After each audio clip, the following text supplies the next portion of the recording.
All right, well, welcome back everybody. My name's Andrew and you're watching the Kelly's Country Life. So I've been trying something a little different here lately.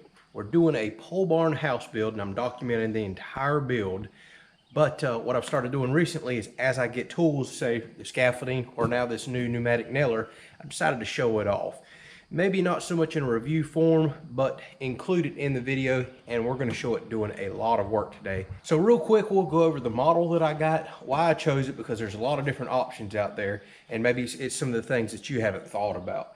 Then we'll move forward to putting this thing through its paces. I have a ton of strapping to do today in the house, and that's ultimately what this episode's about. So the model that I chose is actually an older Bostitch model. It's a F33PT. And the reason I went with it is because I already have a 30-degree framing nailer. So I have quite a bit of 30-degree framing nails around the property, short sizes, long sizes, etc. So I thought it would be nice to have a nailer that shoots anywhere from 30 to 34 degrees, if I remember correctly, and can shoot the nails that I currently have. So right in the middle of this house build, if this old trusty nailer right here gives out for any reason, I've got a backup ready to go, and it currently uses the nails that I have. Now I will say that I looked at the 21-degree Bostitch nailer that's very similar to this, that comes with the two tips, metal connecting or framing, and I really considered it. There was one big drawback though. 21-degree framing nails are very common. You can find them just about anywhere. 30 degrees are probably getting phased out, it feels like, but you can still find them on Amazon, online stores, and a couple of my local hardware stores still carry them. So I'm not too concerned for the near future at all. But that 21-degree nailer that's like this one, but just different degree, there's a problem. Hardly nobody, and I mean nobody, makes 21-degree metal connecting nails that I could find. And the few boxes that I did find on Amazon were $60 for 1,000 nails. Absolutely insane. For example, for this nailer right here, framing nails, which are quite a bit bigger than the metal connecting nails, I get a box of, I think it's 2,500 for $28 locally. So no comparison. The framing or metal connecting nails are just insanely high and extremely hard to find for the 21-degree dual purpose nailers. So that's the other reason I decided to go with the kind of older 30 to 34 degree model. I can still find the framing nails, and that's a much more common degree for the metal connecting nails. They were less than half the price if I remember correctly. So let's open it up, show it off, and like I said, it's dual purpose. That's the main thing that we're going to use it for today is metal connecting.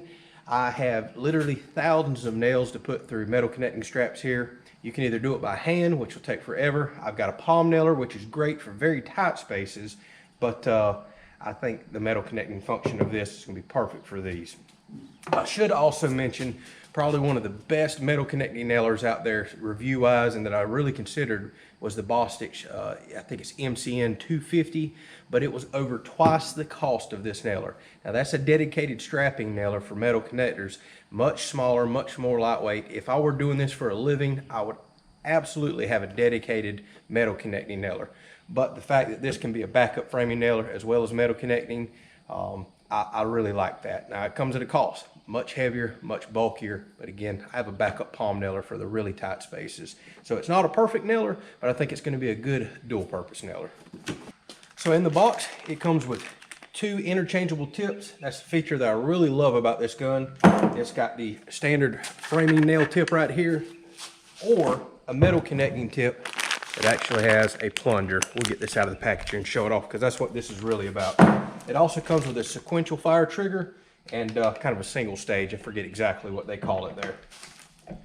Now I will say, first impressions, it's actually quite a bit bigger than the old pass load FS350, which is an extremely common and popular nailer, although starting to get a little older now. So that's going to make it just a little tighter to get in some of the spaces to do metal connecting. And I knew that. Again, that's what I have a palm nailer for. But I am a little shocked at how much bigger it is. I'm kind of looking forward to that for the framing portion, and I'll tell you why. This pass load has been an excellent nailer, but when you start getting into the 3 1/4 and 3 1/2 inch framing nails, which I'm using here, it has an issue really driving them in. You can tell it's lacking just a little too much power. It needs more. It really needs some more power. Now for the siding and sheathing nails, you know, the 2 3/8, 2.5 inch nails, it'll drive them in all day long. And for the most part, it does drive the 3 1/4, 3.5 inch nails in, but there's a lot of times I have to follow up with a hammer to really get them sunk in good. Or I have to turn the pressure up so high on my compressor that it's really working this gun very hard. So this is kind of starting to get a little outdated. I've already rebuilt it once. It's been working flawlessly since the rebuild a couple of years ago. So we're gonna keep using it. There's no reason not to. And rebuild kits are very cheap for this gun too. So I ordered me a swivel air adapter. I'm gonna put that on real quick and I'll be right back. Now if you're curious, I can honestly say this gun doesn't feel any heavier than this gun. Even though it's bigger, it almost feels a little lighter. I wish I had a scale out here to compare them, but very popular gun, so I thought I would just compare it there. Now here's the cool thing about this gun and the main reason I bought it. It's got this little tab up here to where you can remove this framing nail tip. So we're gonna do that right now. So you just push that in, pull the tip right out. That's so neat. And we can put the metal connecting tip in now. So it just slides right in the same way that other one come out. Just push it in and slide it on. So this is that indexer I was telling you about. Now that is kind of a drawback to one of these type of guns. It's not a true positive placement gun to where the actual nail is sticking out the tip. It has an indexer. True metal connecting guns, like I was telling you about earlier, that MCN 250, it actually puts the tip of the nail out to find the hole on the metal strap. It's a very nice feature, and I've really considered getting that gun, but again, twice the cost of this. I wasn't sure that I could justify it. So quick little specs on the gun. As far as framing nails goes, it'll shoot 2 to 3.5 inch nails from 0.113 to 0.131. Metal framing nails, metal connector nails, which are much larger in diameter usually, it'll shoot the 1.5 and 2.5. That was critical to me. There's some cheap metal connecting guns out there, but all they shoot's 1.5. Code requires bigger nails than that, a lot of times on certain types of straps. It'll also shoot the much thicker nails, the 0.131s all the way up to 0.162. And that's critical that you know the diameter of the nail, because there is a little window that you open up right there. And then there is a rod that comes out of this. So there is a place to store it on your thicker diameter nails. You'll take this rod out and put it in the little storage tray, flip that back down. And what that rod does is it keeps the nails tight to the side when you use much thinner, sometimes framing nails are a lot thinner than the thicker metal connecting nails. So since I'm setting this up for metal connecting, you change the tip. You must have the gray trigger. There's no point in having a bump fire trigger that could shoot all over your metal strap, the black one, and you move that rod over. I'm never planning on changing the trigger. I'm not really big into the bump fires, but as far as changing the tip and rod, I mean, I think you can do that in 45 seconds. So real easy to convert this gun back and forth. So here is the nails that I got. Again, very easy to find these. Main reason I went with this gun. So I've got some of the larger 2.5 inches, and you can see the diameter of these is quite thick. Galvanized coated for everything that we do. And a lot of connectors that'll go through 1.5 lumber requires the 1.5 nails. Very easy to find these without a doubt, especially compared to the 21 degree metal connecting nails, which I just about couldn't find at all. All right, so I'm having to learn this style here, but it looks like you can just pull that back. It's spring loaded to push your nails forward, and we'll drop these in.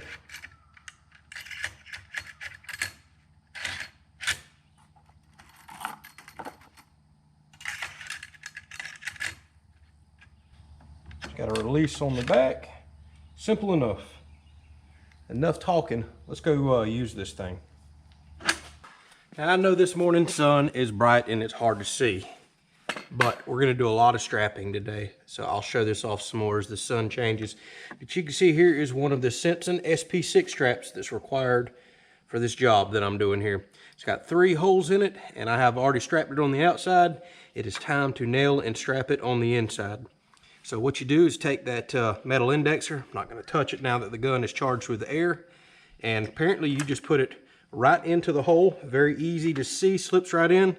And I don't know if I've got the air pressure right. We got to play with that, but let's see. Right in, no problem. Went directly in the hole. Awesome.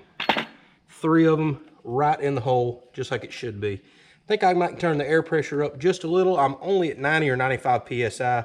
I've got to go back and check. I didn't figure I needed a tremendous amount of pressure for these size nails, but I do want them to sink in just a little more than that.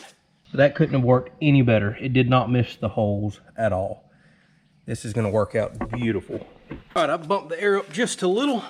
Again, sorry for the poor lighting, but we are going to be moving on to better lighting here shortly.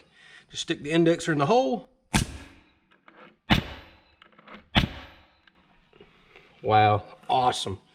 This is going to make strapping so much better. And I can tell I went up about 5 more pounds. I'm right around 100, maybe a tad over, and it's starting to pull the nail into the strap just a little. Obviously, you don't want to pull it too tight and damage the strap. That looks about perfect.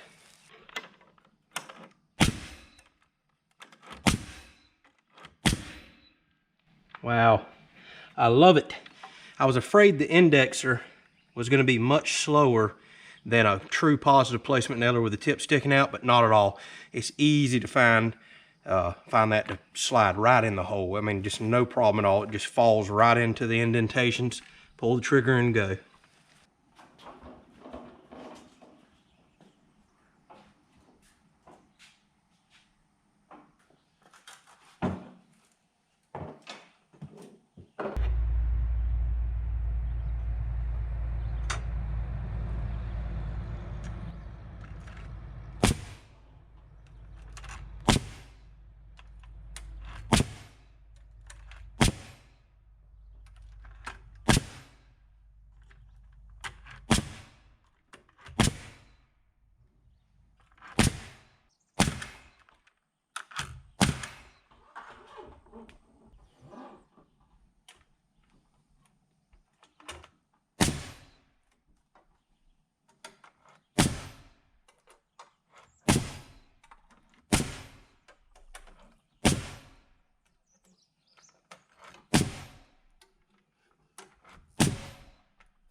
Tell you what, I cannot believe how good that indexing tip works. I've already shot quite a few nails. I haven't had a single one miss the hole.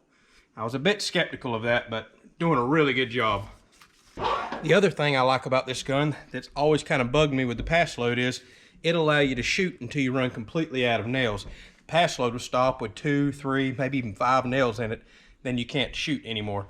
So this obviously has a powerful enough spring and runs far enough forward to allow you to use those last few nails, because I can't tell you how many times I've been up on a ladder somewhere and only need 1 or 2 more nails. They're in the gun, but it won't shoot. So that's going to be nice that this will allow me to do that.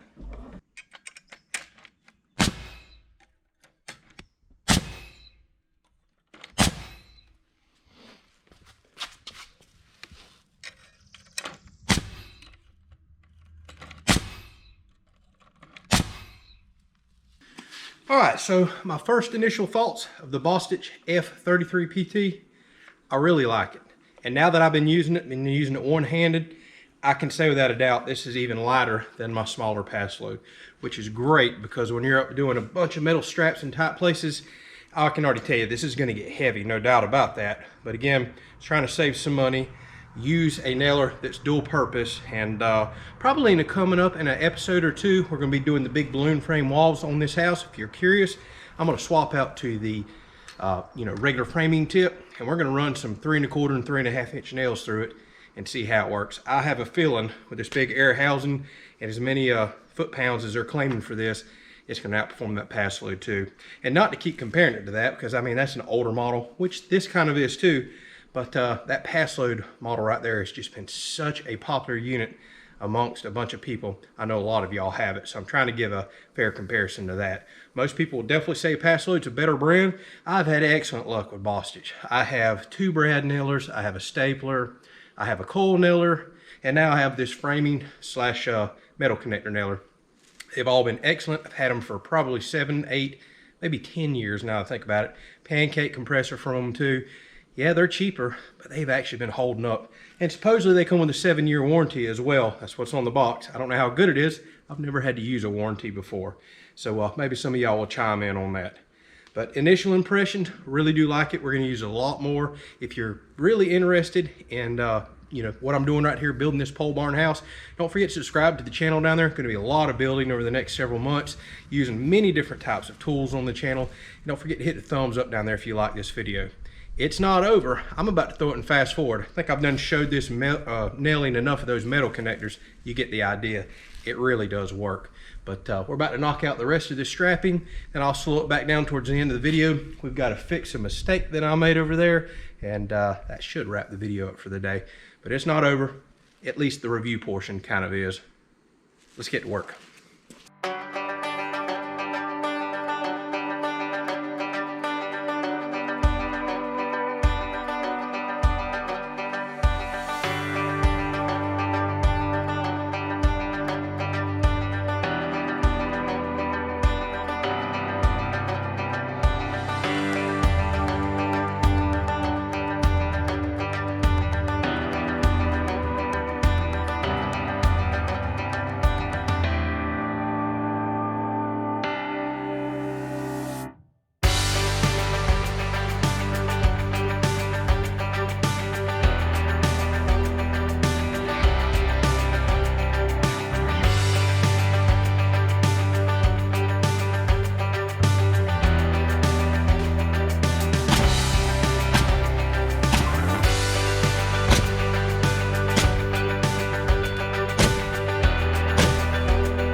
Now right here is a prime example to where maybe a more compact, strapping nailer, metal connecting nailer could get this last one.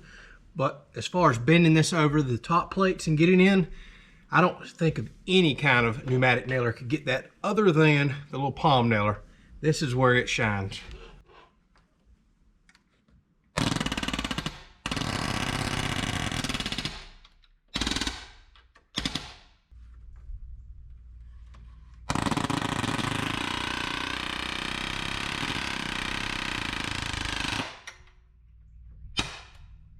So yes, this definitely still has its place. Man, I am so glad I got this scaffolding. I don't know how I ever did some of the things I did without it. All right, so those of you that's been watching the build for a while know that this was one of the first walls that I built. And I did the strapping according to how I read plan, but after talking with the inspector, he asked me to do it slightly different. So now that means I've got to pull all these nails out. I think it's gonna be okay. And then strap this the same way that I just did everything else over there behind you. I've also got to figure out how to get a plate underneath this bottom plate, or a strap I should say, and strap this wall the same way I did the other. So that might be a little more complicated than this. We'll see.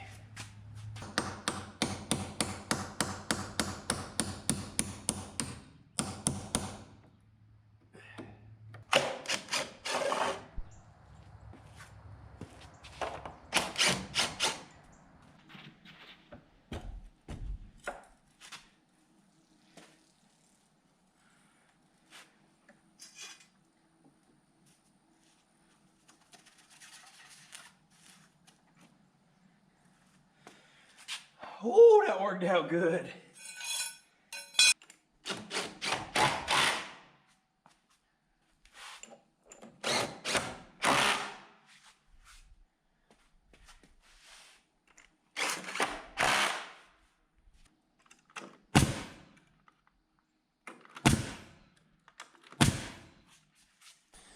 Well, I think it is knocking off time. We got to go take care of some stuff in the garden. But I have all the bottom straps, top straps, headers, everything done like I was asked to do on both sides as well.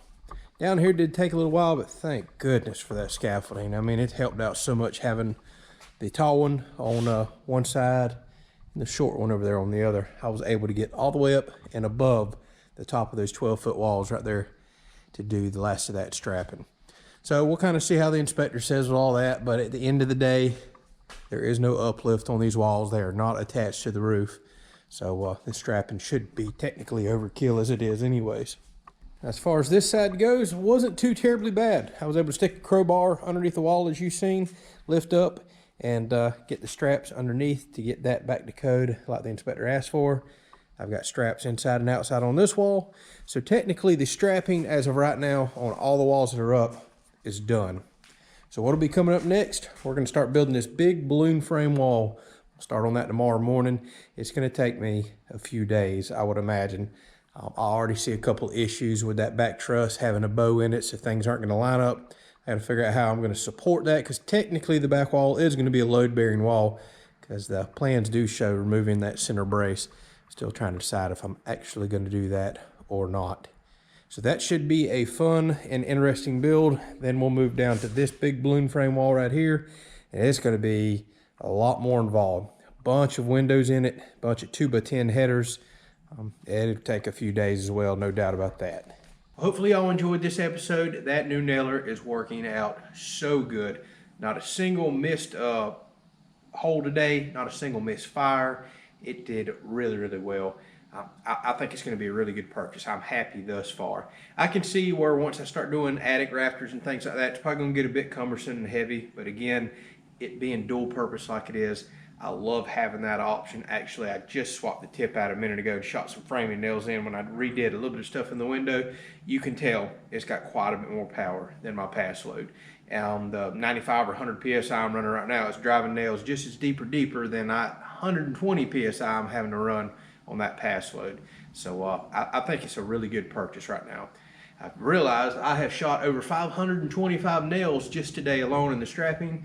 I've already ordered a bunch more nails, and I am happy to say they have dropped quite a bit in price, down to $15 for a 500 pack box now. So I am very happy that I went with that 33-degree nailer now versus the 21, the newer model. Looks like I'm gonna have a big time savings as far as nail prices go. Well, thank y'all so much for watching. We'll catch you on the next episode. All right, well, those of you that's been watching the build for a wall, yeah, this is a wall. Golly.